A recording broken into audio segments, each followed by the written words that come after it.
Right, everybody, welcome to another video. Today we're going to be talking on ways that you can start a business, as well as tips and tricks on how we've started some of our businesses here and how we've grown them and how you can do the same, as well as debunking some crazy myths that are out there that tell you how to do your business. So let's get today into the video, and I have an incredible, I don't want to say guest, but more like a friend, who has had great success in his line of business. So that's the reason why I've invited him here to share on this particular topic. Hello, how you doing? I'm doing great, thank you. Well, just to introduce myself, yes, my name is Mikkel. I'm 23 years old, and even though I didn't study business, I somehow just fell into business. Yeah. So yeah, that's what I do. What was amazing, and I still laugh until this day, is how this guy went on and studied other things and then just ended up in business. And I'm just like, okay, what happened there? It's okay. But yeah, to starting us off, we just want to speak a little bit on the best way, I believe, what can you invest your money into as a youth, especially if you're in the line of business, when you get that first paycheck or you have the crazy idea of a business that you want to start. What are some of the things one has to be aware of, in order for them to have a clear mind? And because at the end of the day, let's be honest, every business idea that you have needs to get you income, right? So how do we then put ourselves in a place where we are able to achieve that, Yeah. Okay, so I think it's very important to first of all understand that the intention for investing is very different when you're a teenager. Because you are not investing to make money. Because let's be honest here, when you come home with 500 Rand, that 500 Rand is not going to become a million Rand. The point of investing as a teenager is to form a habit. Yeah.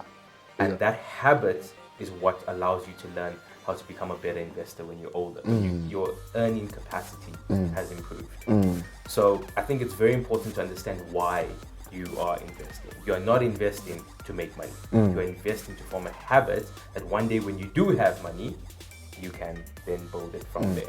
I think, the most important thing to invest in when you are a teenager is yourself. Yeah. Yeah. If you don't invest into yourself, your value doesn't increase. So you got to invest in learning. You got to invest in books. You got to invest in skills that increase your base value. Yeah. Because when your base value increases, so does your earning capacity. Because if you don't increase your earning capacity and you have zero skills, you can't earn money. You can't be expected to turn that 50 Rand your dad gave you to go buy bread from the shop and invest it to become a millionaire. Sure. So I think investing is very important when you understand why you're investing. Wow. Because let's be honest, if Kuda, you tell me you have 500 Rand, okay, it's not a lot of money to invest, but for you, if that's all you have, that's the world. It really is. So, but when you're older, and let's just say you get 20,000 Rand from working that month, 500 Rand is not that much of money. So the point is, you have now formed a habit to invest money. So you don't mind putting in your money into easy equities, into your ETFs, into the S&P 500 or whatever. It's the habit that you formed when you were younger. So I think with that as well, what you invest in when you're learning to increase your earning capacity is also important. I recommend reading books. I myself don't like reading. I mostly go towards podcasts or audiobooks, but books have so much of knowledge that teach you how to earn money or how your perspective of money should really be. Books like The Millionaire Fast Lane by MJ DeMarco or even The 4-Hour Workweek by Timothy Ferriss. These kind of books are so important in forming your perspective of money that allows you to increase your earning capacity. Wow. And I also just want to emphasize something on what everyone calls learning, because I truly believe that there's certain things that people call learning that are actually not learning, if that makes sense. As he's saying, reading books, one could find themselves with a book of Harry Potter and call that learning, but in actual facts, are you actually learning from it, and put yourself in that mindset where you actually understand what is learning and what is valuable to you. And remember, learning for me, how I like to think of it is if I have a business idea or something that I want to really pursue something, I educate myself on that particular thing. And I try to make everything that I'm interested in be centered on that thing, so that I'm educating myself in each and every single thing. If I'm into business, well, my hobbies are going to be hanging around business people that actually educates me as well. Reading books that are on that thing, on things like marketing, on everything. And one of the books that I'm very grateful for listening to, which is Rich Dad Poor Dad, which was absolutely incredible book. And speaking on that, we want to also get into what are assets and liabilities, because I truly believe, especially for a teenager, if you don't understand those things, we find ourselves, I think when I started working, before I even made any of my business, when I started working, my salary used to go to going out, buying shoes. Those are the things I called assets. I was like, if I get a new phone, well, I have a great asset. You know what I'm talking about? If I buy the new shoe that I'm interested in, then that's a great asset. But what is it exactly? Well, the way I like to look at it is an asset adds value to your life, and a liability takes away value from your life. You know, Alex Hormozi is a very influential YouTuber, and he likes to base products or things that you can buy on time. And you know, arguably time is the most valuable thing we have. Yeah. And you know, as a young person, you have an infinite amount of time, so you got to make that time count. The older you get, the more you realize how you wasted time that you didn't have. So the way he says that we should go about life is always visualize the things that you want to buy in terms of time. So for example, if I know I earn 100 Rand per hour, it's just an example, okay, and I see, hey, let me go buy the Air Force Ones. I think right now it's what, 1,800 Rand for the base one. Okay, so that means I no longer see this pair of shoe as 1,800 Rand, but I see it as 18 hours of work. Ooh, wow. So do I really want to work 18 hours to get this pair of shoe? Wow. That's how you got to visualize it. And when you do that, you realize how some things are just not worth it. Kuda, how many hours do you have to work to get this phone? Yeah, let's not talk about that, eh? Exactly. So it's all about, but now that's where my previous point comes back, your earning capacity. If now I increase my earning capacity to, let's just say 1,800 Rand an hour, I don't mind spending an hour getting a pair of shoes. Yeah. So don't live above your means. Sure. You know, and you know, just going back to the previous point of investing when you're young, don't be, I think the air of caution should be, don't save too much. You got to remember, you are still young. You still need to enjoy life. Go out with your friends, make memories, but don't overspend. Know your boundaries, know your limits, and know how to use money wisely. Yes. Yeah. I think that's one of the things I truly appreciate about self-education, is that, to be honest, I think I spoke about this in our previous video on things schools don't teach you. Link to that video up here. Please go watch that video where I tackle the problems that schools don't teach you. And one of the biggest thing I gotta say is how to use money. I mean, you go at school, I've never seen once my teacher come and be like, hey, today we're gonna be talking about how to invest your money, how to save money. Nobody teaches you that.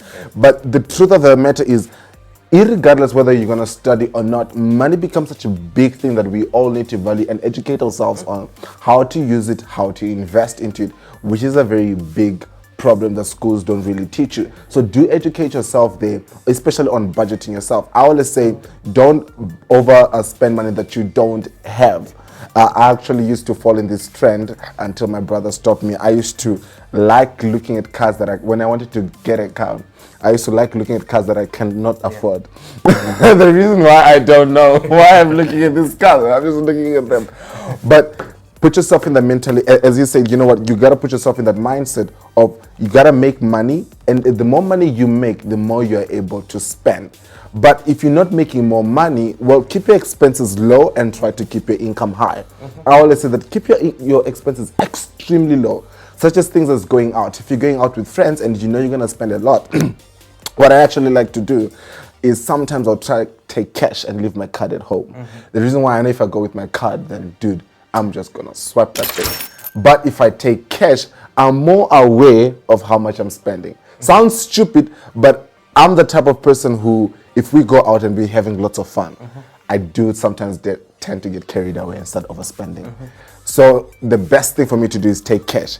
If I'm really stuck, then I'll call somebody and be like, hey, can you send me this amount of money into my account, whatever the case may be. But those are the things I've got into the habit of that help me in a way, to do my thing. But anyway, moving on, let's say... Yes. Just to explain that point a bit further. We're not saying that just because your earning capacity has increased, you must spend more money. Yeah. I think that's very important to realize. If you must do as much as you can, that when you increase your earning capacity, try and keep your expenses the same. Yeah. Because otherwise you're not going to grow in life. This is why you see so many people that are earning 200,000 Rand a month, but they still living a life that's not where they should be. Sure, yeah. Because of the habits that they formed. So I think that's just something else.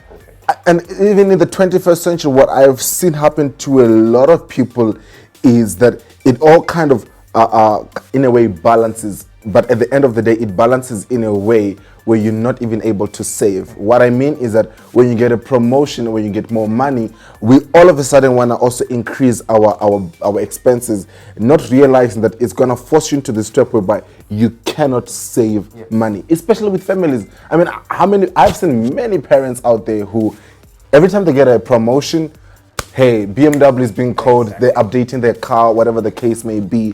But then if you look back at a number of years, I remember speaking to one of the ladies and she was like, Kuda, if there's one thing I'd ever advise you is to invest your money, because she's about she's turning 40 and she's saying the only thing she has to show of her life is her children, because you're trying to keep everything going up. I love to say, listen, if you're going to invest your money, or if you're going to spend your money, spend it into a business which makes you more money. If you're really going to be the person who likes spending money on things, well, if you have a production or video, whatever we're happening here, instead of you spending on Nike, well, just buy a new lens, man, for your camera, make your videos look better. At least if you really want to spend that money, buy a drone, start shooting more videos, right? This helps you in the long run. But just to add more practicality to your question, you said, how should a teenager invest, or where should a teenager invest? And I think some of the places teenagers can invest while taking all the cautions that we did give is, start off on something like easy equities. Yeah. Learn how the stock markets work, how business profiling works. And then, if you want to then go a bit more riskier, you can always look at crypto. Now, crypto is a whole conversation for another day, but there is good lessons to be learned. Trust me, I've learned a lot. So with crypto, go for it, invest in it, and also take some of that money, invest it into books, invest it into skills, and some of the skills that you can invest it into, as you said, videography, editing, different languages for all I care. Just invest in skills, website design. There's many things you can invest in, so just learn that. Yeah.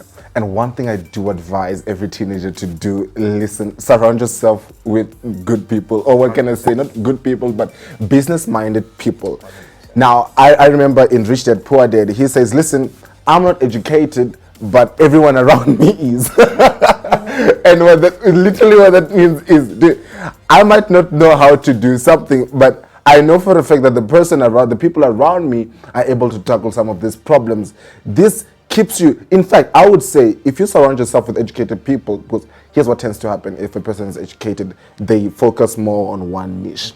But if you surround them with a lot of people, you kind of become the genius of them, because you have all these different niches that you know of knowledge. So surround yourself with educated people, especially money side, especially money side of things. I have a friend, she's an accountant, and I cannot tell you how much she's helped me. Quite a lot, where I say, I'll be just speaking to her on some of my business ideas. She'll be like, oh, let's sit down. Why don't you do this? Why don't you do that? Why don't you do that? And that has helped me grow my business, to be honest. And I think surrounding yourself with educated people, not spending people. You know those friends, man. You know them. Get rid of them, man. You know those people. Every time they're just calling you to go spend more money. Why? You don't have the money, firstly. So do that for yourself. It absolutely helps you. I think one way you can also get more of these people in your lives is simply through cold emails.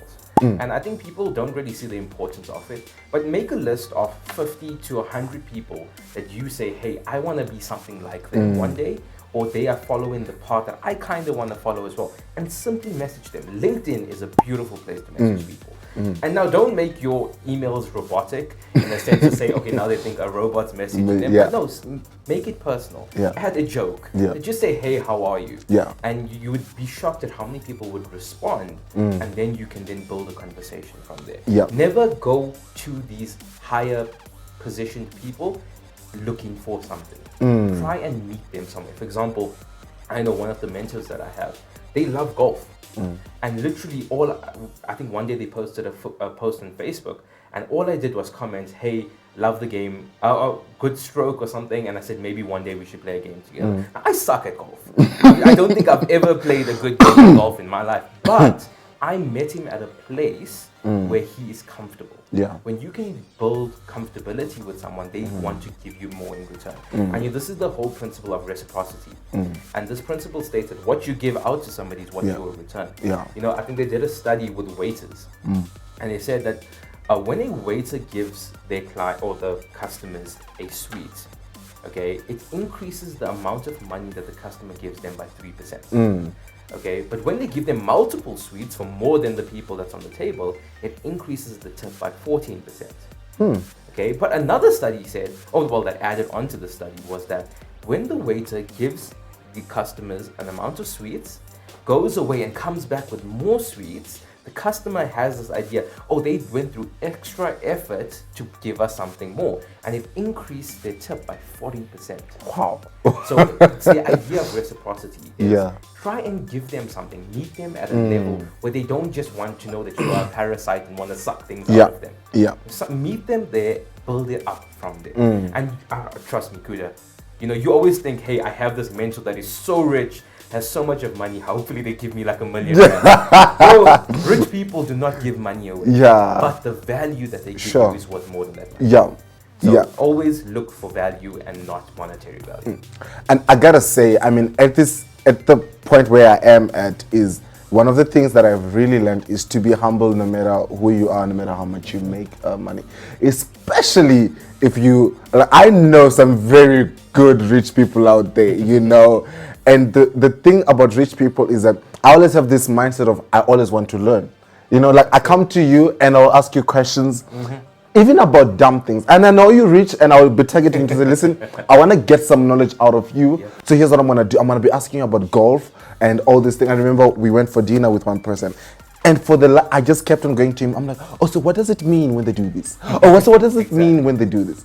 And and the next step for you then to come is then to come and say, hey, I have this idea and I would love for some of your advice. You see, the truth is people value the time extremely, especially people who are in businesses that have succeeded. They value the time. The moment they feel like you are a time waster, listen, you're not going to get anything from them. Exactly. They're going to try. In fact, they're just going to ignore you. But the moment you come as a humble, with that mind, you say, I just want to learn. Like that's me. Every time I just want to learn. They pour more of the time and the investment into you. They don't give you money. No. Never. But they give you value that you cannot trade in for money. Absolutely. Well, but as well, I want to speak to those business youth out there. Someone who's saying, listen, maybe I finished my high school and I want to go straight into business. What is a business plan? What are some of the tips? I think everyone has a general idea of what's a business plan. But what are some of the things people don't think about or don't include in the business plan that you would give them advice on to say, listen, if you had a business plan, I would say tackle that first and do that. Yeah. I think when starting a business, it's very important to understand what type of business you want to be in. Because everybody says chase your passion. And I'm all for that. Why I 100% agree that you should do something in line with your passion. But if you look, for example, I love video games. And if you look at all the biggest Twitch streamers in the world, or the guys that stream them playing games, it no longer is a passion for them, but it's now an obligation. Yeah. So don't let your passion become an obligation because you'd start to hate your passion. So I'm not fully on this point, but I don't think you should chase your passion. There's so many people that want to be rappers out there. These SoundCloud rappers, bro. Every second guy you meet is a SoundCloud rapper. Sure. And let's be honest, if we bring realism into the conversation, not all of them are going to get famous. Yeah. And a lot of them are wasting their time wasting their capacity on putting it into the SoundCloud, into rapping, and they're never gonna get anywhere. And 10 years down the line, they're gonna say, "Oh no, this and that, I can't go for it." And I think right now, it's important that we actually say, "Hey, let's focus on what we can do to earn the most money, and focus on our passion later, or focusing on it while on the side." Because just make sure that your passion is realistic. I always like to say, listen, most of the time, sometimes your passion doesn't pay off. Or sometimes your passion is still in the old mindset. I've seen people with a passion about something that they don't even want to adapt to the new way of the world because you're passionate about it. And then that's where your business entirely fails. I mean, you can be passionate about teaching an entire real life class, but we can all agree that during lockdown, virtual classes were absolutely incredible. And if you're a tutor and you did not pivot to teach online, well, your passion is dead.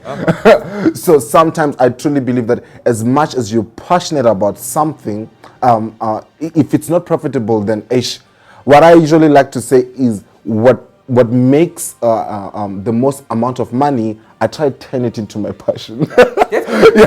I try, can I be honest with you? After my high school, I had to be honest, I was gonna be a neurosurgeon. I was gonna study medicine. Dude, it's a facade. I played myself, right?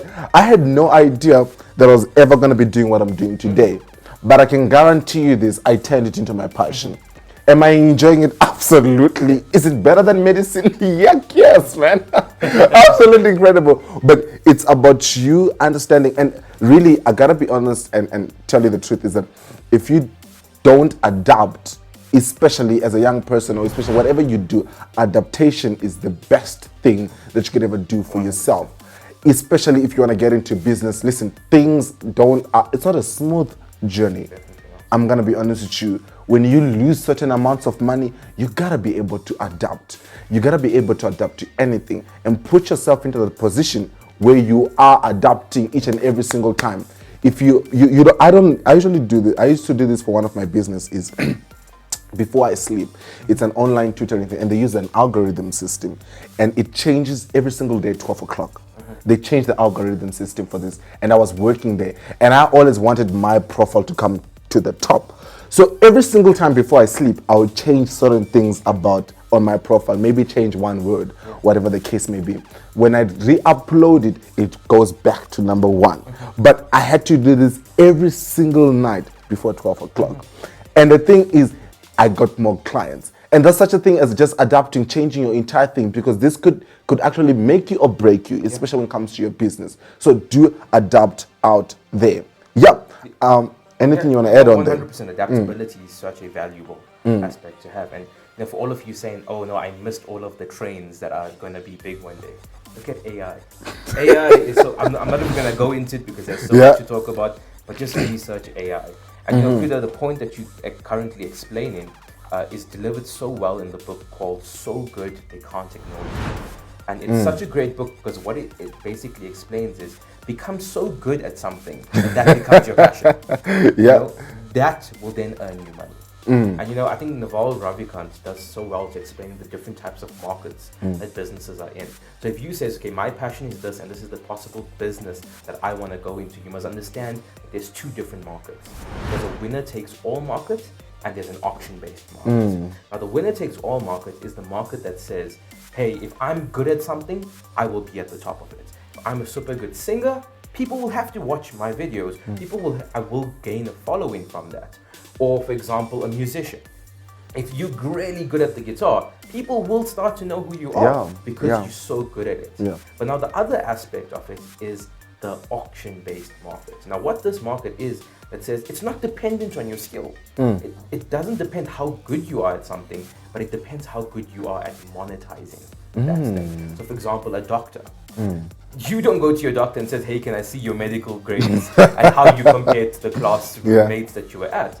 No, it's how good that doctor was at choosing his location, Yep. monetizing his value, Yep. and doing other things to get him to where he currently is. And you know, the part that helps this type of business, which is where 90% of businesses that you are going to choose are, is by finding synergistic skills that add to the value of that business. For example, if you look at Dr. Mike on YouTube, Dr. Mike is so good at monetizing it, videography, as well as editing, that he took his entire skill of being a doctor and turned it into an influencer. Yeah. And because of the skills like videography and talking and people, he has now made his career 50 million times bigger than what it could have ever been if he was just a doctor. So it's taking your passion, mixing it with a synergistic skill, and putting that together that adds value to what you do. I gotta say, and Dr. Mike, I watch Dr. Mike's video all the time, and I gotta say, one of the biggest thing I have personally learned, and to be honest, I truly believe that I'm getting close to there, is marketing yourself. 100%. Like, how many doctors do you know? You know, like there's a lot of doctors and very good doctors. Better than Dr. Mike, by the way. The only thing is that he put himself in a position where he marketed himself, right? And I've also seen extremely talented people, you know, who are very good at what they do, especially video editing. You can see this person is passionate about what they're doing. They know what they're doing and they know everything about editing, but they have no clue how to market themselves. So you stay broke. Then you stay broke because you don't know how to market yourself. Listen, I'm not good at everything, right? But if someone comes to me, I'm good at everything. I don't say no to anything. I don't say no to anything. Exactly. I'm good at it. But at the same time, I put myself in a position where I market myself the best way. If you love video editing, you love singing, and you're not on social media, you gotta start questioning yourself, because that's where the potential clients are coming from, and that's where you could be getting some of your gigs coming from, right? You gotta, and everyone, I gotta say, listen, there is no business that you cannot market right now online. How many of you, like carpet cleaning? I say this in my previous video. Check that link up here. And you know those people who clean carpets. Literally, this guy makes videos of himself just cleaning before and after, and he's getting millions and millions of views. And remember, just because you're cleaning the carpet and just recording the video, not only are you making money from you charging the client, but also from your content that you're creating. You're able to monetize this and make an income from it. Carpet cleaning. Guys, have you seen also this guy who cuts grass? Yeah.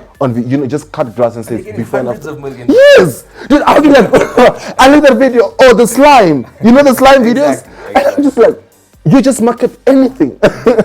So put yourself in a position where you market yourself, irregardless of what you do. And don't think just because you're South African, you can't reach these Nah. people. You know, there's a guy, I can't remember his name, but he's in Midrand, and he goes to all of the four-way stops, and he has his speaker and a mic, and he has a beautiful voice. But he knows that he's competing with so many people, but he goes to these robots and these different markets, and he just sings. And every time he sings, he also streams it to TikTok. And you have seen, now when I went, because I saw him at the Prison Break Market last week, and I said, hey, I know this guy from somewhere. I went to TikTok and see that this guy who is singing at this marketplace, getting tips from people, has 80,000 followers on TikTok. And I'm like, wow, dude, you know, that's so much respect. Wow. He's not just going to compete with every other SoundCloud rapper or singer and say, hey, you know, they are my competition. He's going to say, I'm going to monetize my skill and take it to an audience that's bigger. Wow. So, yeah. This is absolutely incredible. Guys, put yourself in a position where you're able to market your business. It's such a simple thing to do, but at the same time has tremendous power, especially for your business, and especially in this DNA where everything, and people are always saying, am I late to YouTube? Am I late to TikTok? Listen, you are never late to anything. If there's one thing I've learned is, if you're gonna do something, listen, the best thing to put yourself is, if you're gonna do something, do it right, educate yourself on it, and be the master of it. Be the master of it at the point that you are irreplaceable. Listen, can I be honest with you? There's some things Dr. Mike can say, even if they're real or not, I'll believe him. Because of the influence he has on me. I'll be like, no, who taught you that? I'm like, Dr. Mike. 100%. Because he has put himself in a position whereby whatever he says, people believe, right? And you want to put yourself in that position too. Right, guys, with that being said, we're going to call this one. Let And me just leave you with the quote. yeah. The best time to have planted a tree was 10 years ago. The second best time is right now.